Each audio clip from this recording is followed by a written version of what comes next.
Olá pessoal, bem-vindos à aula. Estamos começando agora nossa segunda aula sobre raciocínio lógico.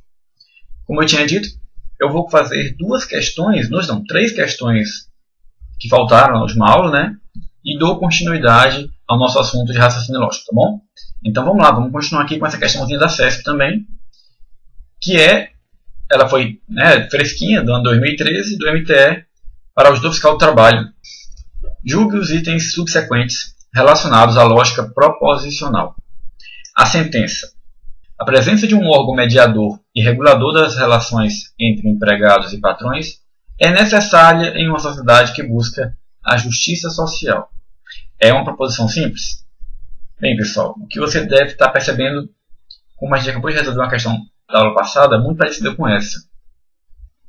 A CESP costuma colocar uma frase imensa, que só tem uma proposição, para confundir você, para que você pense que tem mais de uma.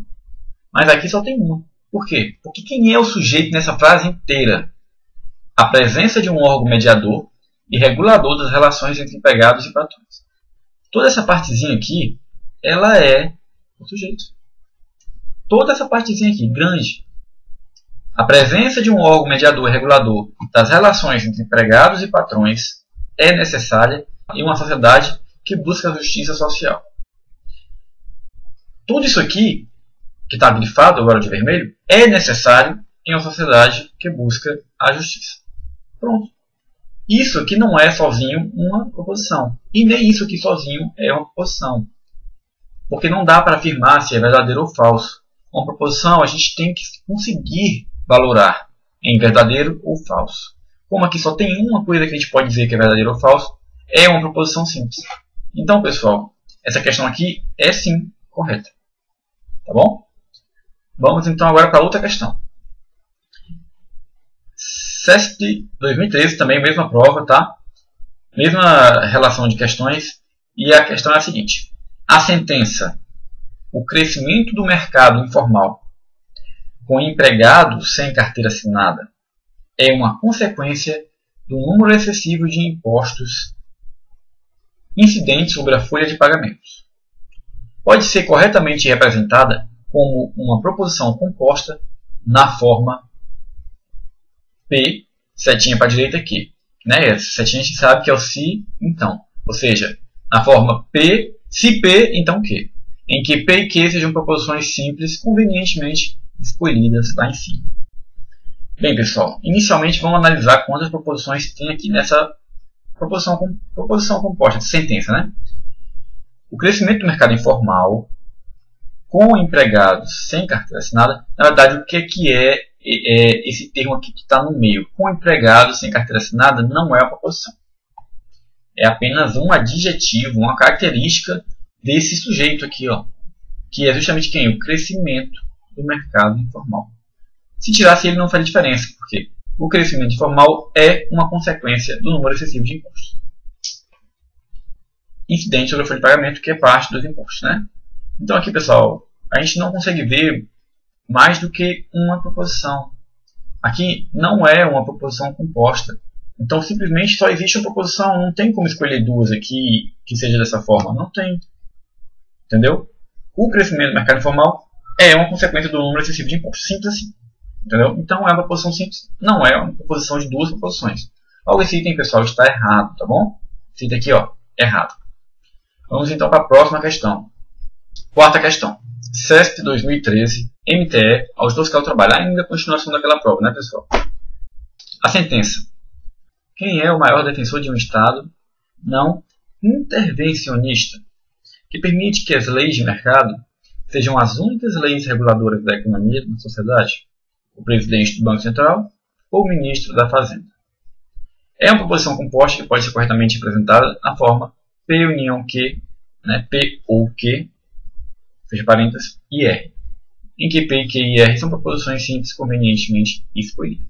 Pessoal, primeira coisa, antes de você analisar se é uma proposição composta, se é uma proposição simples, quantas proposições tem, veja que isso é uma pergunta. Ele está fazendo uma pergunta. Quem é o maior defensor de um Estado não intervencionista que permite que as leis de mercado sejam as únicas leis reguladoras da economia na sociedade? O presidente do Banco Central ou o ministro da Fazenda? Uma pergunta é uma sentença interrogativa que não é uma proposição. Logo, com certeza, não precisa mais analisar. Essa aqui é uma questão errada, tá bom? Então vamos marcar aqui, né? Nosso pontinho aqui. Bom, feitas essas questões iniciais, vamos para a teoria, tá bom? Vamos agora, pessoal, aprofundar um pouco mais sobre a negação simples. Eu tinha falado um pouco, né? Mas foi muito pouco, né? Então, realmente, eu vou aprofundar um pouquinho mais. Para negar uma sentença, acrescentamos um não, sem mudar a estrutura da frase. Exemplo. João é alto. Negação dela qual vai ser? João não é alto. É simplesmente acrescentar um não. Perceba que eu apenas acrescentei um não. Eu não posso negar dizendo o contrário da proposição, ou seja, eu não posso simplesmente negar dizendo João é baixo. Não, não posso isso. Eu tenho que realmente dizer, botar esse não, tá bom? Por quê? Porque o não é que nega. Se eu disser o contrário, está errado. Por quê? Porque pode dizer, o João não é nem alto nem baixo. Também é a negação da primeira. Então eu simplesmente tenho que dizer um não, entendeu? Porque se eu disser o contrário, pode faltar alguma coisa. Pode faltar alguma coisa que eu não estou lembrando, tá bom? Então pronto. Agora, uma observação. Para negar uma negação, tipo, uma proposição que já seja uma negação, basta excluir o não. Entendeu? Por exemplo, Luana não é loira. Negação de Luana não é loura. Luana não é loura. Então esse não acorta com o não, fica simplesmente Luana é loura. Certo? A negação de uma negação é uma afirmação. Ok? Então aqui é a simbologia que a gente faz com isso. A gente atribui letras às proposições, como sempre, né? E a negação fica da seguinte forma. Considerando essa proposição aqui, A, Luana é loira. Então a proposição é essa aqui, A. Para simbolizar a negação, usaríamos o tio, ou este símbolozinho aqui. A negação ficaria como? Ficaria Luana não é loira. E simbologia ficaria como? Ficaria o tio A, ou esse letrinho aqui A. Ok? Exemplo. Luana é loira. Certo? Então, como seria a negação de Luana é loira? Seria assim, tio A. Luana não é loira. E a negação disso ficaria tio A. Logo esse tio corta com esse tio aqui. Fica simplesmente Luana é loira e volta para o A. Tá bom? Bem facinho, né? Então vamos agora para outros conectivos lógicos. Se bem que isso aqui não é um conectivo, é só uma negação, mas é bom saber. Quais são os principais conectivos lógicos, né? Bom, as proposições, pessoal, compostas, são compostas pela união de proposições simples por meio de um conector lógico. É o conector que liga as proposições, formando, então, uma proposição composta, que tem várias proposições simples interligadas por um conector. Este conector irá ser decisivo para a gente saber o valor lógico de toda proposição composta. Certo? A gente vai explicar mais abaixo. Proposições podem ser ligadas entre si por meio de conectivos lógicos, como eu acabei de dizer. Conectores que criam novas sentenças, mudando ou não seu valor lógico, né? Ou seja, verdadeiro ou falso. Uma proposição simples possui apenas dois valores, verdadeiro ou falso. A gente sabe, uma proposição simples pode ser ou verdadeiro ou falso. Já as proposições compostas terão mais que duas possibilidades distintas de combinações dos seus valores lógicos. Por exemplo, dentro de uma proposição composta existem várias proposições simples que elas, cada uma, podem ser verdadeiras ou falsas. Não é verdade? É. Então pode haver várias combinações. Aqui pode ser V, essa aqui pode ser F, essa pode ser V e V, pode ser F e F, pode ser F e V. Ou seja, tem várias combinações. Entendeu? Que ela como um todo também vai ter um valor. Né? E a gente vai analisar isso mais à frente. Mas dentro dela vai ter várias combinações distintas de verdadeiro ou falso, certo? Em cada proposição simples. Vamos usar como exemplo a seguinte proposição composta. Chove e faz frio. Chove é uma proposição, pessoal, e faz frio é outra.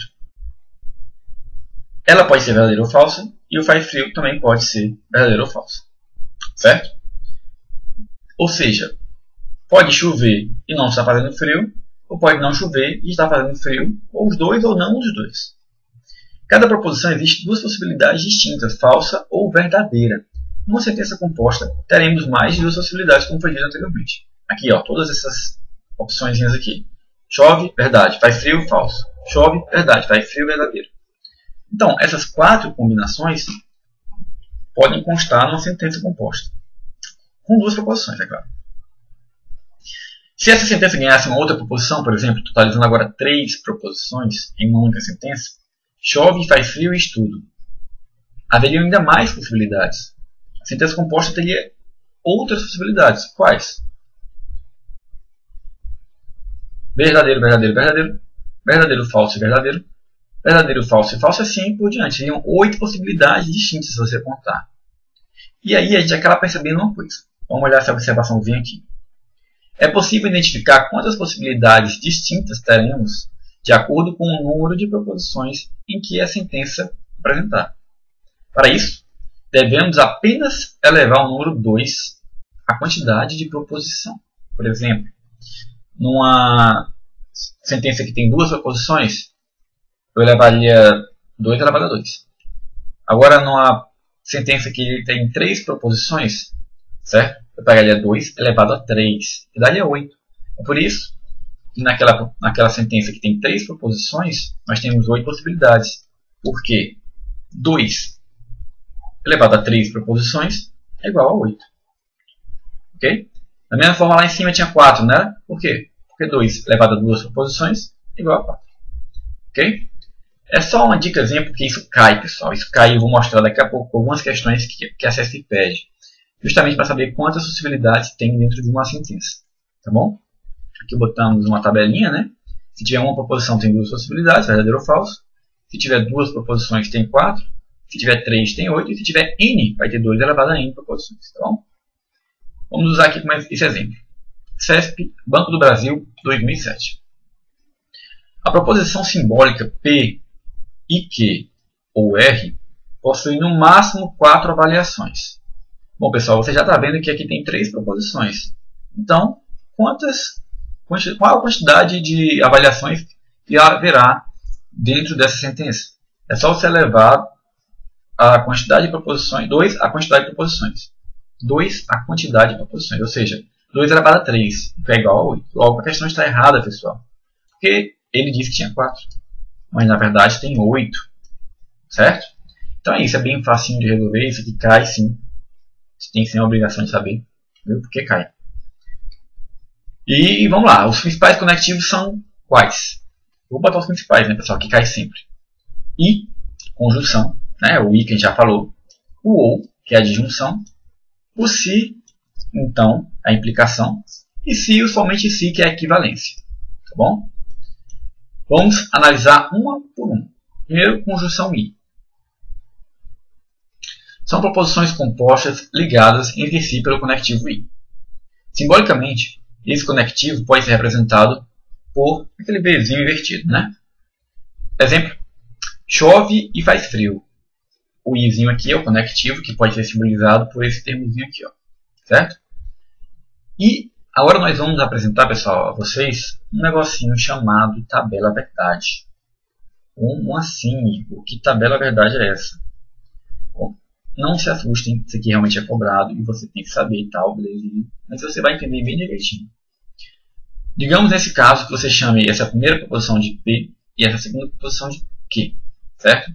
E as duas juntas você chame de P e Q.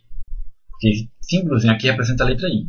Okay? Então a frase todinha é representada por esses símbolos aqui, né? Então o que você vai fazer? Você vai montar uma tabela verdade com todos esses elementos, ou seja, P, Q e P, interseção Q. Vai montar essa tabelinha e vai ver o que acontece. Certo? Bom, se P for verdade e Q for verdade, obviamente, como os dois acontecem, a proposição toda é correta. Por quê? Porque ele diz que chove e faz frio. Ou seja, as duas coisas têm que acontecer. E realmente está acontecendo, os dois são verdade. Então, obviamente, esse aqui também vai ser verdade. Ok? Então, vamos agora para outra situação. Quer dizer que chove, mas não está fazendo frio, está calor. Aqui em Fortaleza está quente. Pra caramba, pode chover, mas está quente. Né? E como é que fica? Como é que fica essa situação? Bom, ele está dizendo que chove e faz frio, mas não está fazendo frio, então ele está mentindo, é verdade. Então ele está errado em alguma coisa. Vai até estar chovendo, mas não está fazendo frio. Logo a proposição dele vai estar falsa, independente se a outra esteja verdadeira. Certo? Como um todo vai estar falso. Tudo bem? E agora vamos para a situação, já que agora não está chovendo, mas está fazendo frio. Certo? Bom, mais uma vez ele vai estar errado, porque ele diz que os dois estão acontecendo. Chove e faz frio. Entendeu? Então, obviamente, a proposição como um todo vai estar falsa. E agora, né, para finalizar, os dois estando falsos. Aqui é falso e aqui é falso. Pô, ele está mentindo completamente. É claro que vai estar falso também aqui. Ele diz que chove e faz frio, não está fazendo nem uma coisa nem outra. Então é falso. Tá bom? Então essa aqui é a nossa tabelinha verdade, pessoal. É isso que a gente vai fazer em cada situação e cai pra caramba. Cai muito essa tabelinha nas questões de acesso. Nós vamos fazer uma ruma de questões aí. Tá? Nós vamos fazer um bocado de questões relacionadas a essa tabelinha verdade. Mas lá embaixo. Vamos ver tudinho de cada situação, de cada conectivo, para depois fazer questões. Exemplo. Fui aprovado no concurso do Banco do Brasil e serei aprovado no concurso da Caixa Econômica. Ou seja, tem duas proposições aqui. Fui aprovado no concurso do Banco do Brasil e serei aprovado no concurso da Caixa Econômica. Ele está dizendo duas coisas, certo? Então, separei aqui, né? Proposição fui aprovado no concurso do Banco do Brasil e proposição 2 seria aprovado no concurso da Caixa. E é o conectivo. Está aqui, ó. Aqui o conectivo vem aqui, certo? Então vamos chamar a primeira proposição de P, certo? Vamos nomear a primeira proposição aqui de P e a segunda de Q. E o conectivo de aquele CPzinho aqui invertido. Assim podemos representar a frase acima da seguinte forma: P interseção Q. Vamos então preencher a tabela abaixo com as seguintes hipóteses. Aqui nós vamos analisar todas as hipóteses. Caso eu não tenha sido aprovado no concurso do Banco do Brasil e serei aprovado no concurso da Caixa. Segunda hipótese, fui aprovado no Banco do Brasil, mas não serei aprovado no concurso da Caixa. Terceira hipótese, não fui aprovado no concurso do Banco do Brasil e também não serei aprovado no concurso da Caixa. Quarta hipótese, que fui aprovado no concurso do Banco do Brasil e serei também aprovado no concurso da Caixa. Montando a tabela verdade, né, nós temos as situações. A primeira situação que dizia que eu não passei no Banco do Brasil e vou passar na Caixa Econômica. Como vocês podem ver, vai estar falso aqui, porque eu disse antes lá na proposição inteirinha que eu ia passar nos dois. E eu ia passar no Banco do Brasil e que eu ia passar na Caixa Econômica. E como está mentira aqui, que eu não passei no Banco do Brasil, a proposição todinha, como tudo, vai estar falsa. Entendeu? Da mesma forma, se eu passei no Banco do Brasil e não vou passar na Caixa, também vai estar errado, porque eu disse que ia passar num e ia passar no outro. Também está falso, tá vendo? Agora, se as duas são falsas, aí é que eu estou mentindo mesmo, porque se não passei nenhum, não vou passar nenhum outro, eu disse que passei nos dois, então vai estar falso. Entendeu? Agora, a única coisa que vai fazer essa proposição composta ficar verdadeira é que tudo seja verdade. Simples. Se eu passar no concurso do Banco do Brasil e se eu fui aprovado também no concurso da Caixa Econômica. É a única situação, é a única hipótese que este valorzinho aqui vai ser verdadeiro. Que a proposição composta inteira vai ser verdadeira. E é isso que eu vou escrever aqui. Percebemos que uma conjunção só é verdade, só é verdadeira quando ambas as proposições forem verdadeiras. Certo? Pronto. Bem fácil, né, pessoal? Agora vamos para outro conector. Disjunção ou. Recebe o nome de disjunção toda proposição composta em que as partes estejam unidas pelo conectivo ou. Simbolicamente, representaremos esse conectivo por esse símbolozinho aqui, que é o V para cima, né? Exemplo. Estudo para o concurso ou assisto Big Brother. Primeira proposição. Estudo para o concurso. Segunda proposição. Assisto Big Brother. E o conectivo é o ou. Bom, pessoal, a gente vai chamar a primeira proposição de P e a segunda de Q novamente. E o conectivo é esse Vzinho aqui para cima, tá bom? Assim podemos representar a sentença acima da seguinte forma. P ou Q. Né, que é esse símbolozinho aqui. Né? Vamos preencher a tabela abaixo com as seguintes hipóteses. Hipótese 1. Estudo para o concurso e assisto Big Brother Brasil. Hipótese 2. Não estudo para o concurso e assisto Big Brother Brasil. Hipótese 3. Estudo para o concurso e não assisto o Big Brother Brasil.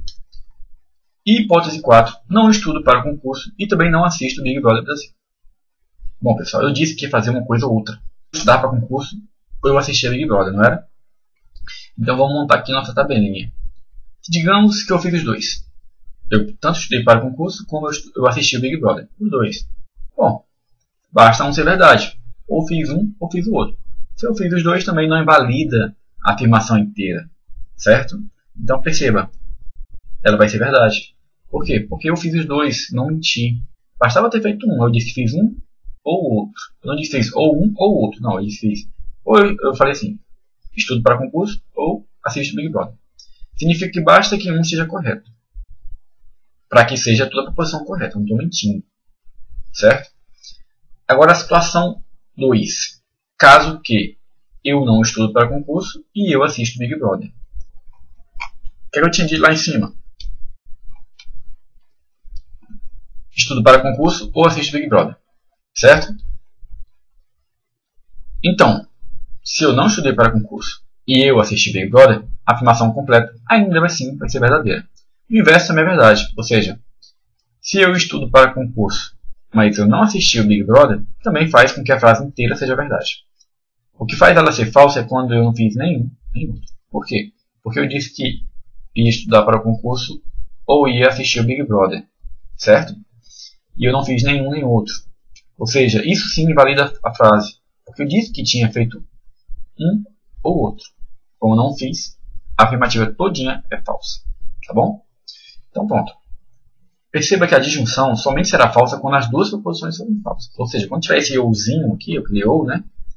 Quando tiver esse ouzinho, só vai ser falsa a proposição quando as duas forem falsas. Certo?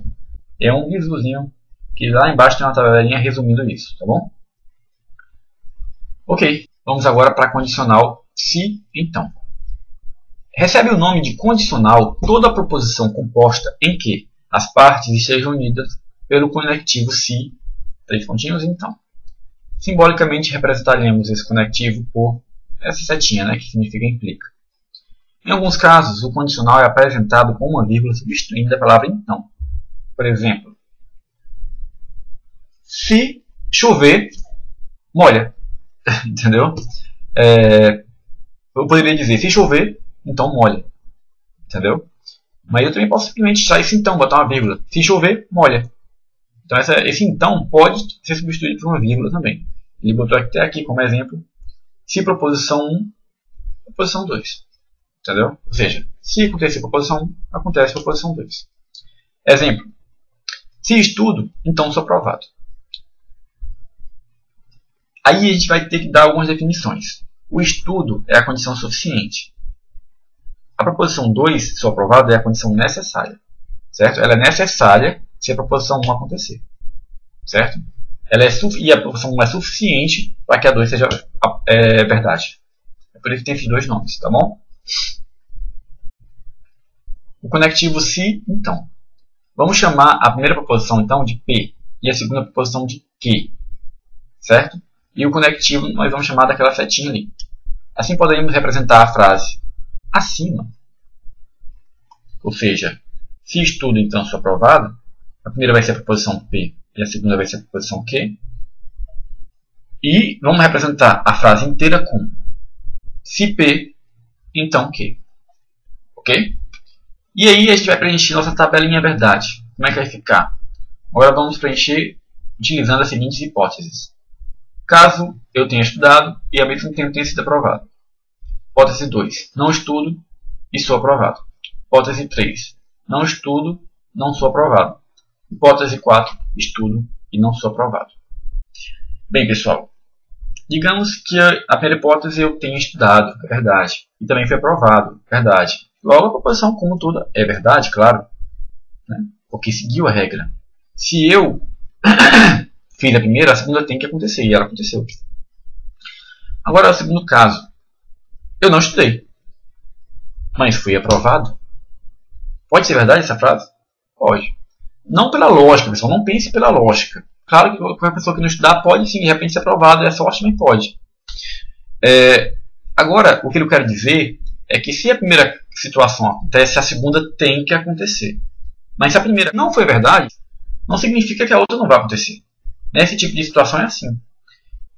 Caso a primeira aconteça, a segunda tem que acontecer. Caso não ocorra a segunda, aí sim a proposição toda será falsa, que é justamente a nossa última hipótese aqui.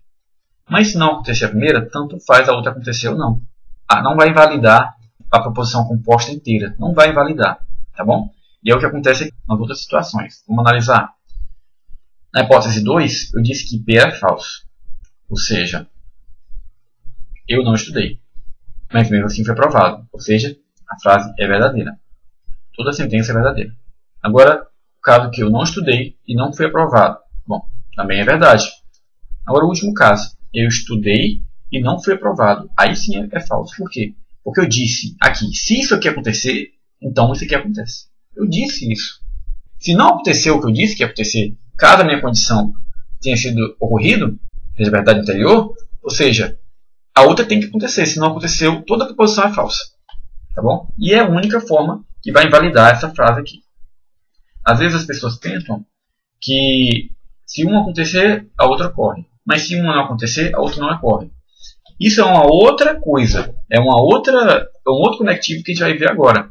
Viu? Mas nesse conectivo aí, se então, a inversa não é verdadeira. Entendeu? Isso você tem que entender. A inversa não é verdadeira. Só a ida. Então vamos lá. Umas coisas que a gente pode verificar. A tabela verdade do condicional é mais cobrada em provas de concurso público. É cobrada pra caramba.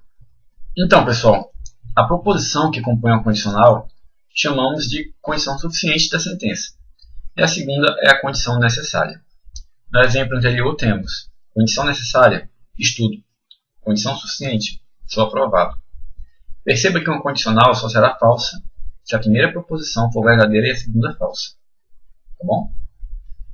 Então, é esse bizu que você tem que lembrar da condicional. Ela só vai ser falsa a proposição inteira composta se caso a primeira aconteça e a segunda não aconteça. Tá bom? Essa situaçãozinha aqui em que a primeira proposição é verdade e a segunda proposição é falsa. Tá bom? Então, vamos lá. Vamos agora para bicondicional. Se, somente se. Recebe o nome de bicondicional toda proposição composta em que as partes estejam unidas pelo conectivo se, somente se. Simbolicamente representaremos esse conectivo pela setinha aqui dupla, ó, indo e voltando. Tá vendo? Tá vendo aqui essa setinha aqui? Ó? Vem aqui. Essa setinha aqui, ó. Tchan. Portanto, se temos a sentença, um exemplo aqui, né?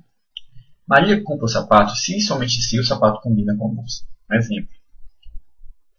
Bom, o que é que você tem que entender daqui? Maria disse que só compra o sapato se e somente se o sapato combina com a moça. Ou seja, digamos que ela não comprou o sapato. É falsa a primeira. Então, com certeza é porque o sapato não combina com a bolsa. Entendeu? Se a primeira é falsa, a segunda também é falsa. Agora, se a Maria comprou o sapato, é porque com certeza o sapato combina com a bolsa. Ela não ia comprar errado, né? Mas, ou seja, se uma é verdade, a outra é verdade. Se uma é falsa, a outra é falsa. É assim que funciona a bicondicional. É indo e voltando. Agora, se um for verdadeiro e o outro for falso, e vice-versa, a sentença como um todo vai ser falsa. É exatamente isso, tudo que você tem que saber de bicondicional. Mas agora a gente vai analisar a tabela verdade dela. Mas se você entendendo bem a bicondicional, não tem como você errar. Nem as outras, né? Então vamos lá. Proposição 1 vai ser quem? Vai ser Maria compra o sapato. E a proposição 2 é o sapato combina com a bolsa. E o conectivo é se e somente se. Vamos chamar a primeira proposição de P. Então a primeira proposição, pessoal, é a letra P de pato. E a segunda é o Q de queijo. Vamos chamar a primeira proposição de P, como eu tinha dito. E a segunda de Q. E o conectivo é esse símbolozinho aqui. Assim podemos representar a frase acima da seguinte forma. P, se somente se Q. Certo? Vamos então preencher a tabela verdade abaixo com as seguintes hipóteses. Hipótese 1, pessoal. Caso a Maria compre o sapato, mas o sapato não combina com a bolsa.